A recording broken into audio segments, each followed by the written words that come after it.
Salut, c'est le QGDT. Aujourd'hui, on vous présente un projet unique. Une magnifique Golf 4, qui pourtant était tout à fait normale à la base, et qui au final, s'est tellement fait sodomiser par son propriétaire, que même la carte grise, elle est pas sûre que ce soit une Golf 4. La Golf 4, c'est une base très utilisée dans le monde du tuning, c'est un modèle accessible, sur lequel on peut trouver un tas de pièces bien jackies.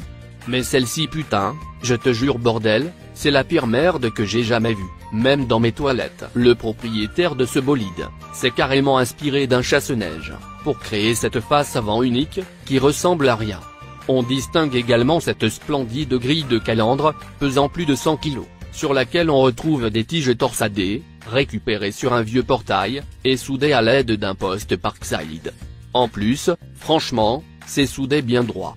Nickel. Véritable fanatique du film Les 101 Dalmatiens, le proprio s'est aussi inspiré de la voiture de Cruella, cette connasse que j'ai jamais pu supporter.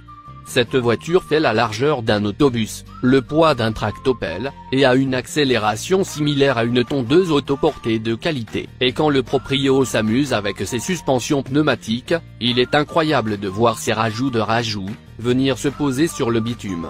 On dirait une baleine qui est venue s'échouer sur une plage, et qui supplie qu'on l'achève, pour abréger ses souffrances. Alors tu vas sûrement me dire, que je suis un salope avec mes commentaires, et tu as raison. Mais faut reconnaître que c'est un scandale cette bagnole, et que ça mériterait d'être poursuivi en justice pour atteinte au jackisme en public. Il faut reconnaître aussi quand même que l'intérieur est plutôt propre. Bon, tout a été peint en blanc, mais c'est propre. Mort de rire, les enceintes bien jackies. On a suivi le propriétaire sur l'autoroute, pour tester la vitesse maximale de cette machine de guerre. Verdict, 114 km/h.